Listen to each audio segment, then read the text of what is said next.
We're going to take a closer look on how we can run daylight analysis with Autodesk Forma. And if to proceed with that, we just click on daylight potential. And when we click on the daylight potential, we can click on this question mark here for learning more, or click learn more to learn more. So when we click on learn more, it will take us to introduction to daylight potential analysis, and it is taking us through all these information, useful information related to the analysis. And this table is quite important for us because we'll be using this in Grasshopper as well in our upcoming videos. So it's basically like if something or vertical sky component is less than 5%, meaning it's just, or maybe what we can start with is like, okay. So the analysis results provide a rating sky component score, which is vertical sky component analysis. And basically vertical sky component score is a percentage. Okay. So if that percentage is more than 27%, it's conventional window design, usually satisfactory. So we can go and design our, like, it's really getting a lot of daylight. If it's between 15 and 27, larger windows or changes in layout are usually needed. If it's between 5 and 15, difficult to provide adequate daylight, or if it's less than 5%, achieving reasonable daylight is often impossible. So you see, and also it shows us maximum score for VCS is roughly 40. For non-vertical faces, scores can go all the way up to 100%. And we can also click on this article as well, like so and so forth, to get more details. But when we come over here, you see we don't need to get any kind of dates here because it's run through the not through the, but regardless of the time limitation. So when I click run analysis, it will going to be again giving me some results related to all this, like the colors that can be seen here that are ranging from dark blue to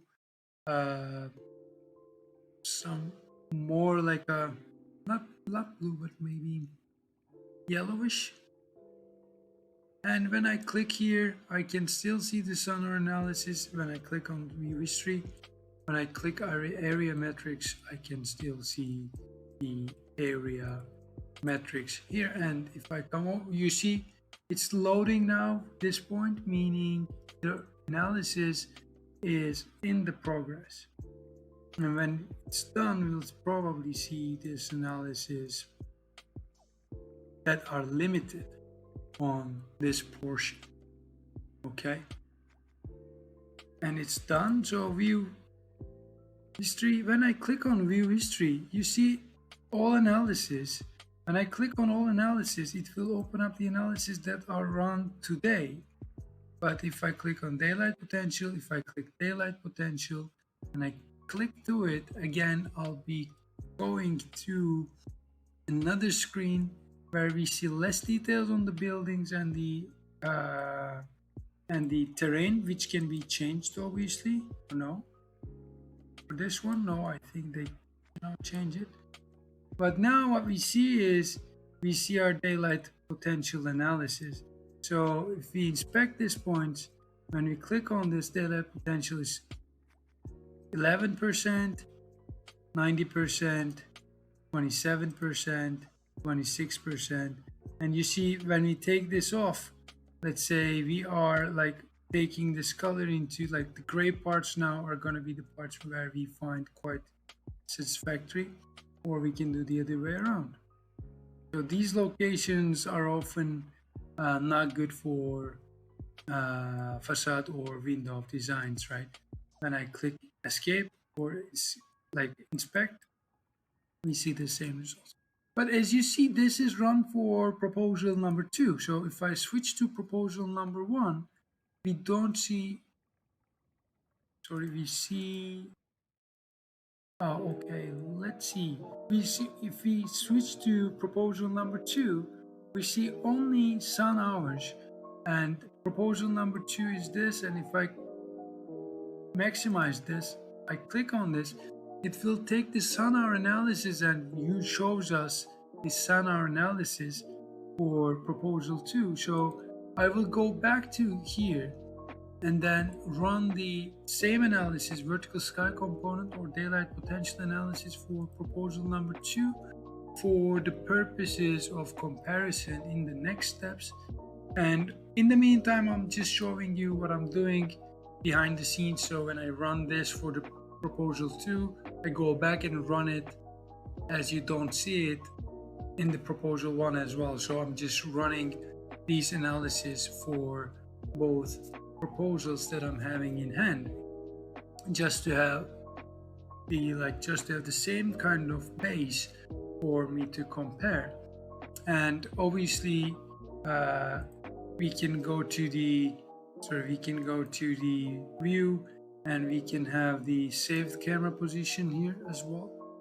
And when we are done with this analysis, we can view that analysis on that particular view. And in the meantime, we can turn this off, like we can turn off the shadows if you don't want to. You can view the shadows as well. So view analysis history, daylight potential. I'm coming on to the daylight potential, and now what I'm gonna see is like the daylight potential of this proposal number 2. And when we click on this, when we maximize this, you see we have like multiple attempts here, but the last 2 is the most current ones. These are my tests, not to be embarrassed as I run my analysis with you. So that's actually pretty much it for this tutorial or for this video. In the next one, I'll be talking about another type of analysis in Autodesk Forma. And stay tuned for the next one, as our screen is loading right now. So stay tuned for the next one.